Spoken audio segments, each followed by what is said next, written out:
in politics, never say never. But it will be a lesson for the new speaker that has just been sworn in, elected by members that have just been sworn in. It will be a lesson for anybody holding position to understand that the only position that lasts forever is the position of God. Every position in life is transient.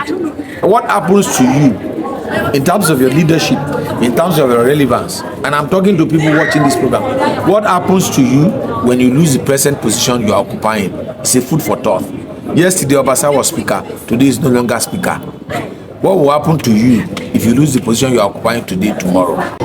What is your take on the impeachment of the Speaker, Lagos State House of Assembly, Honorable Mudashiru Obasa? Well, the impeachment of the SY Speaker of Lagos State House of Assembly, Honorable Mudashiru Obasa, shouldn't come to anybody as a surprise. First, he was the first speaker in the history of Lagos to be elected for a third term.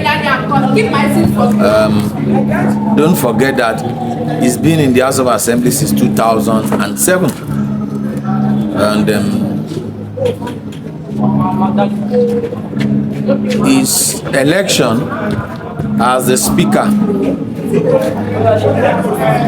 of the Lagos State House of Assembly for the third time came as a surprise to a lot of people who never thought that he could eventually emerge as a speaker again.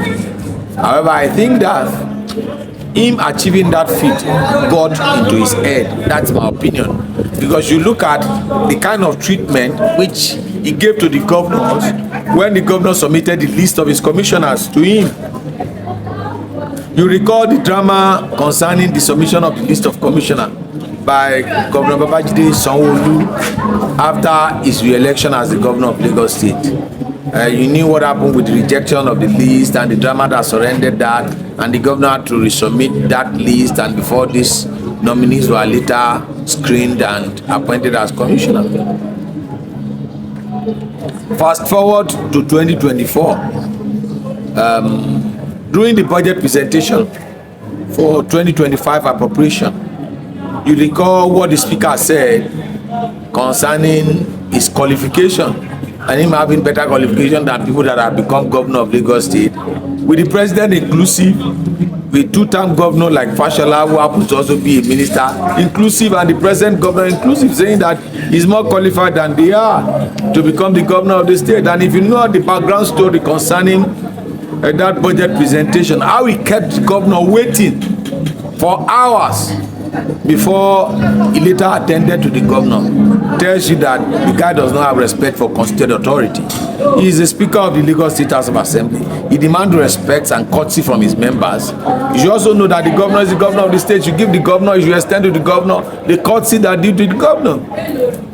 And I think this final straw that broke the camel back happens to be the review of the law governing the establishment of local council development area in Lagos State, whereby the governor, the speaker went ahead without consulting, without engaging in wide consultation to review the laws governing local government administration in Lagos State, a law that even the Supreme Court has ruled concerning, and then he now said, okay, election will be conducted in 20 local government, and the SCDD will have appointed them. It's antithetical to democratic values and democratic principle, and it shows how insensitive and how he's far away from reality. Because if you had involved other critical stakeholders like the governor, like the GAC members, like the party members, was there a referendum concerning that? And I think that is the last straw that broke his camel back. For me, I think his impeachment did not come to me as a surprise. I think it's something that it's an accident waiting to happen based on his conduct and based on his speech and based on the way he's even treated members, distinguished members of the House of Assembly. I can tell you for a fact, even the general public. You know, I used to go to the Lagos State House of Assembly until last year, between 2000, since inception until about some few years, about a few years ago, and I went last year.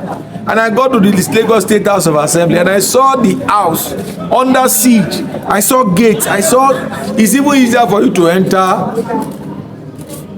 a military command than for you to enter the Lagos State. And I was livid, I was angry. In fact, he took the policemen at the gate to calm me down, because I said this can never be the State House of Assembly, which is meant to be the house that every Lagosian and every constituent should feel free to have access to. But like I was told, the speaker was running the place like a sentry. So for me, it didn't come as a surprise. But never rule out the politicians. Politicians have their cats, they have 9 lives. They might be impeached today as a speaker. Tomorrow you might see him be coming out as a senator representing Lagos West. You never know what is worth in politics. Never say never. But it will be a lesson for the new speaker that has just been sworn in, elected by members that have just been sworn in. It will be a lesson for anybody holding position to understand that the only position that lasts forever is the position of God. Every position in life is transient. What happens to you in terms of your leadership, in terms of your relevance, and I'm talking to people watching this program, what happens to you when you lose the present position you are occupying? It's a food for thought. Yesterday Obasa was speaker, today is no longer speaker.